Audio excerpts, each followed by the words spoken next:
땅을 울리도다. 아멘. 아, 이 사사기 4장과 또 5장 부분, 특히 사사기 5장은 그 이전 드보라와 바락이 하나님을 의지해서 이 가나안의 열왕들과 함께 시스라 장군의 군대와 싸운 그 연합군과 싸워서 이긴 이야기를 4장에서는 나열하고 있고 5장에서는 노래를 지어서 찬송하고 있습니다.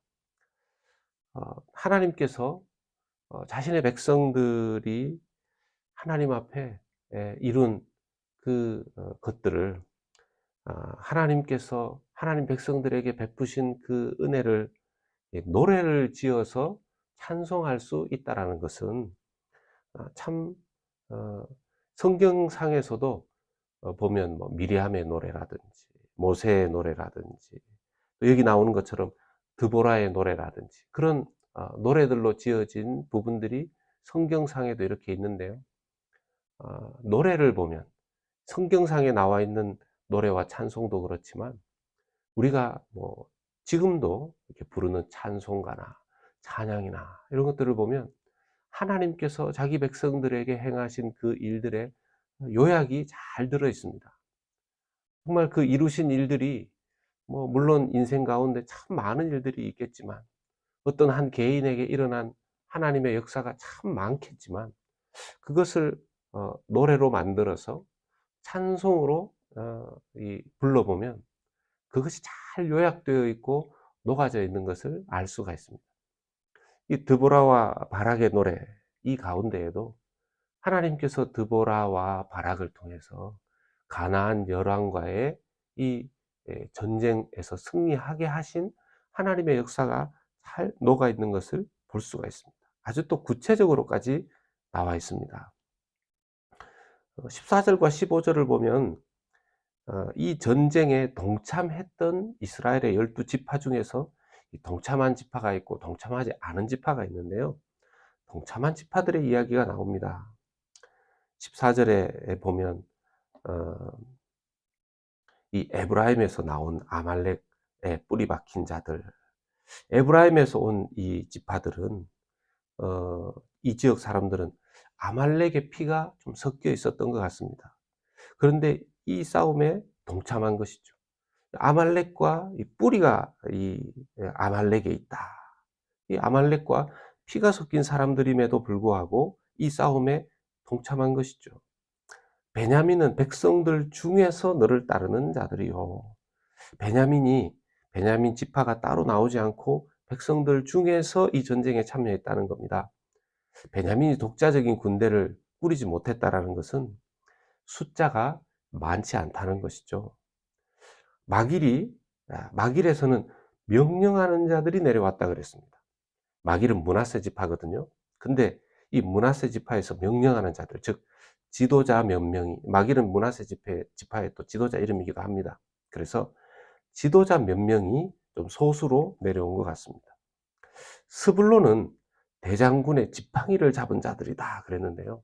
대장군의 지팡이를 잡은 자들이라는 뜻은 이 좀 문학적 표현입니다. 시적 표현인데 대장군의 이 장군의 하인이나 또는 종노릇, 수하에 있는 비서 노릇을 한다 하는 그런 뜻이 됩니다.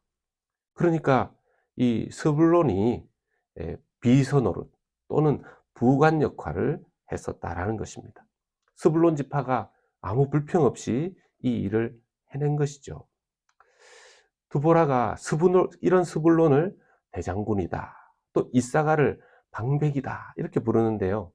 사실은 12지파 중에서 스불론과 이사갈은 그렇게 대단한 지파가 아니었습니다. 오히려 좀 보잘것없는 지파라고 할 수 있는데요.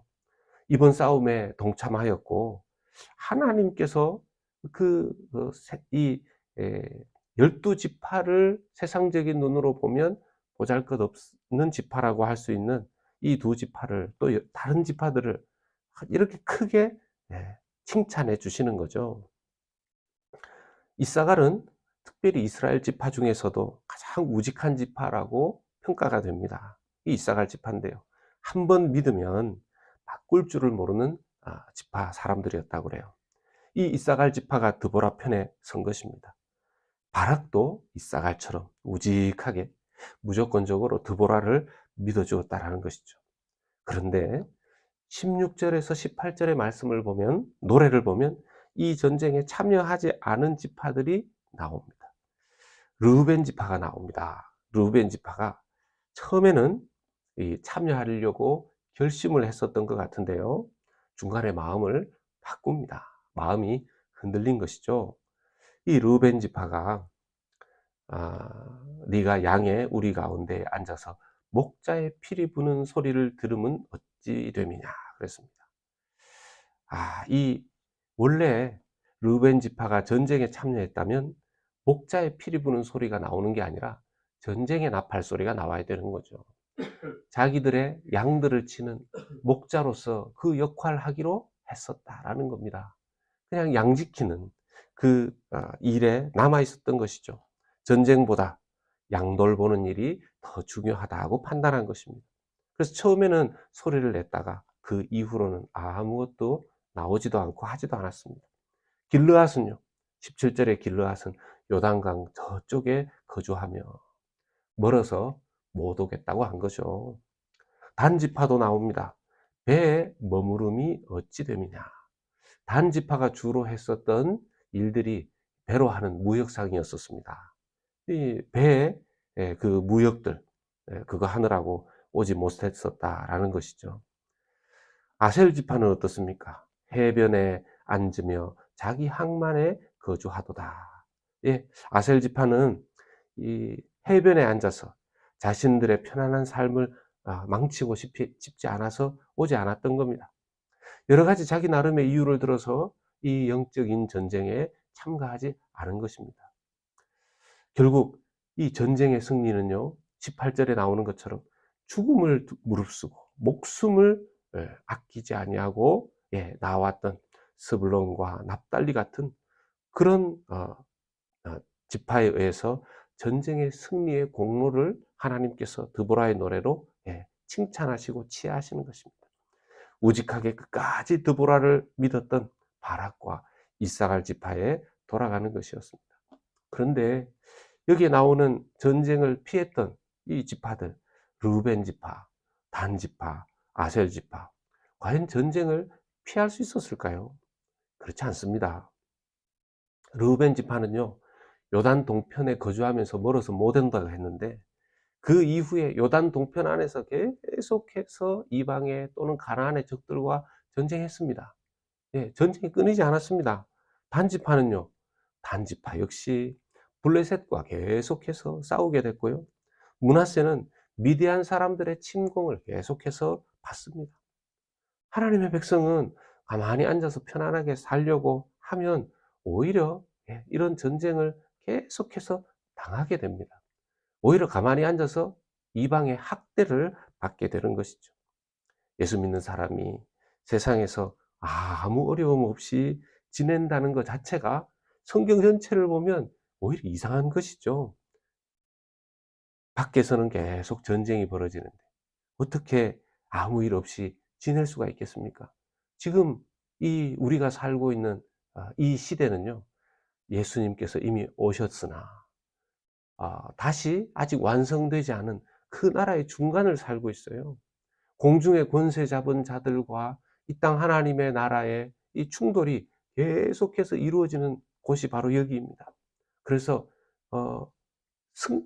이 완전히 승리한 하나님의 나라가 천국에 있는 것이고, 지금 한참 싸우고 있는, 영적으로 전쟁하고 있는 나라가 이 땅의 모습들이라는 것이죠.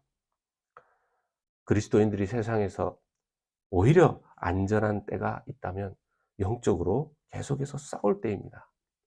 어려운 문제를 앞에 놓고 하나님 앞에 매달릴 때가 오히려 안전한 때라는 것이죠.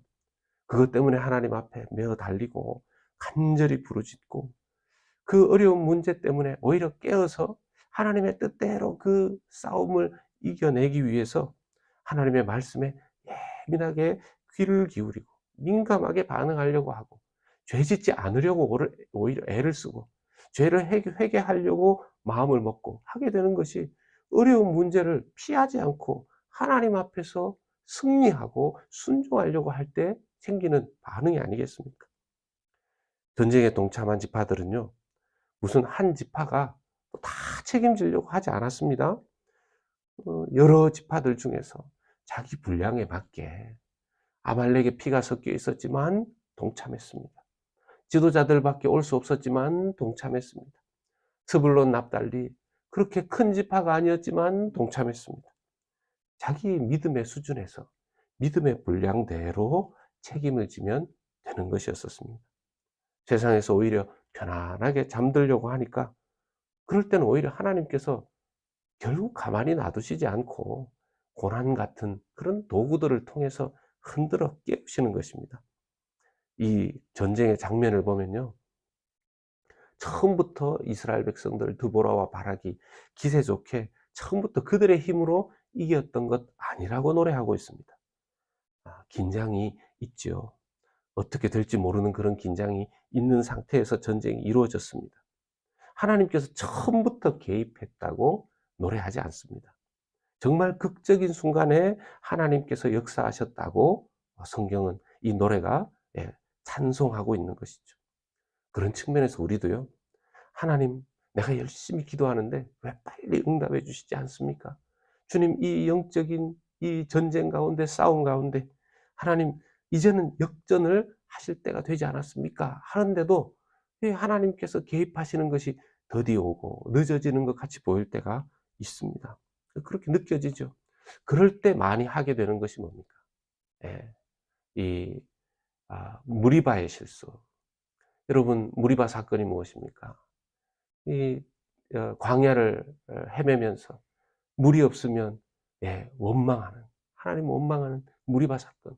그 일들이 뭐 그때 이스라엘 백성들에게 뿐만 아니라 제가 돌아보면 저에게도 있는 것이에요. 하나님 앞에 기도하는데, 하나님 뜻대로 하려고 하는데 왜 하나님 빨리 개입하시지 않습니까? 제 자신을 돌아볼 때도 몇 번이나 이런 무리바 사건에 하나님 앞에 바르지 못한 행동으로 나아갈 때가 있는지, 하나님께서 정말 무리바 사건 때 하나님 책망하며 그 백성들을 결국 광야에서 죽이시듯이 그렇게 당장 죽이지 않으셔서 감사할 따름이죠. 우리가 한 잘못 그대로를 다 책망하셨다면 과연 제가 목숨 붙어 있을까? 그런 생각이 듭니다. 이 말씀 가운데 우리가 깨달아야 되는 건 하나님 빨리 개입하시지 않아도 무리바의 실수가 자기에게 일어나지 않도록 주의하고 주의해야 된다는 것입니다. 하나님 원망하지 않도록 주의하고 주의해야 된다는 것이죠. 이후에 이제 노래의 뒷부분에 영적으로 동참하고 전쟁에 나오고 이런 뒷부분에 하나님의 역사가 등장합니다.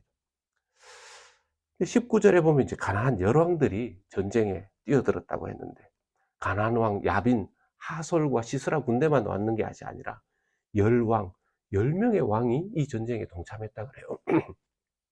왜 가나안 열왕들이 이 전쟁에 동참했겠습니까? 이 기회가 자기들의 원래 가나안 땅을 되찾고 이스라엘을 싹쓸이할 수 있는 때라고 여겼던 것입니다. 이스라엘에게는 철병거가 없어요. 이스라엘 군대는 말이 없습니다. 왜냐하면 하나님께서 가나안에 들어올 때 하나님께서 말의 힘줄을 다 끊으라고 그러셨어요. 이게 참, 하나님께서 자기에게 강할 수 있는 거 다 끊어버리라고 그러셨어요. 이스라엘 군대는 말이 없었어요. 근데 가나안 열왕들에게는 말 있죠. 철병거가 있고요. 그러니 뭐 이걸 기회로 삼아서 싹쓸이 하려고 했던 것이죠. 자, 그런데 이 전쟁이 일어난 장소가 무깃도 아닙니까? 신약 성경에서의 헬라어로 이게 아마겟돈이라고 그랬습니다. 굉장히 중요한 영적인 예표가 되는 것이죠. 철병거 말도 없는 이스라엘이 이 전쟁을 맞이하였을 때는 마치 6.25 때 탱크 몰고 내려오는 북한을 맞이하는 소총 든 국군인 그런 신세였을 겁니다. 그런데도 불구하고, 그런데 이제 마지막에 그 놀라운 순간에 하나님 개입하시는 것이죠. 20절에 보면 별들이 하늘에서부터 싸우되. 이게 어떤 문학적 표현이냐면 하늘에서 여러분 하늘이 막 하늘에 전쟁 났나 하고 하는 그런 때가 뭡니까? 우박에 천둥에 막 벼락이 떨어지고 그게 하늘에 전쟁 난 것 같은 그런 거 아니겠습니까? 마른 하늘에 우박 떨어지고 갑자기 거기에 집중호우가 생기는 것이죠. 이 무기또 지역은 곡창지대였다 그럽니다. 여러분 아시겠지만 농사 짓는 그곳은 물이 너무 많아지면 뻘처럼 되어 버리는 거죠. 그런데 이 이곳에 에 비가 오는 시즌이 아닌 것이죠. 시스라 군대가 뭐 바보입니까? 철병거 끌고 비 오는 시즌에 거기를 들어오게? 기후 시즌 자체가 그렇지 않은데 왔더니만 갑자기 집중호우가 우박이 막 떨어지는 것입니다. 그것도 철병거가 있는 그 장소에만 말이죠. 이것은 하나님께서 개입하신 것을 보여주십니다. 하나님께서 역사하시면 한순간이 되는 것입니다. 왜 그런데 빨리 개입하시지 않는가? 예, 여기에는 우리를 다루시고자 하는 하나님의 뜻도 있는 것입니다. 우리가 그만큼 영적으로 새로워지고 거룩해지고 우리가 먼저 하나님 앞에 정결해지고 우리가 하나님 앞에서 회복하고 회개해야 될 것들이 있는지를 살펴보게끔 하시는 하나님의 뜻이 있는 것이죠. 여러분 우리가 잘해서 하나님이 우리를 도와주시는 거 아닙니다. 우리 착각할 때 참 많죠. 하나님 우리도 어떻게 보면 세상하고 비슷할 때가 참 많거든요. 그런데 하나님 개입하시기 전에 우리를 하나님의 사람으로 먼저 다듬으시는 것이죠. 말씀을 맺습니다. 하나님이 역사하시면 그 역사가 나타나기까지 주의하고 하나님 앞에 끝까지 깨어있고 내 인생의 무리발을 만들지 않도록 주의해야 됩니다. 내 믿음의 분량대로 하나님을 섬기고 내 믿음의 싸움을 싸워나가면 그것으로 하나님께서 우리를 칭찬하시고 높이 기뻐하시는 것입니다. 오늘 하루의 삶을 살아갈 때에도 주님, 내 믿음의 분량 안에 내가 오늘 하나님 앞에 이 세상에서 씨름하고 싸워야 되는 것이 무엇입니까? 그것을 올려드림으로 하나님을 기쁘시게 해드리는 오늘 하루 될 수 있기를 주님의 이름으로 축원합니다.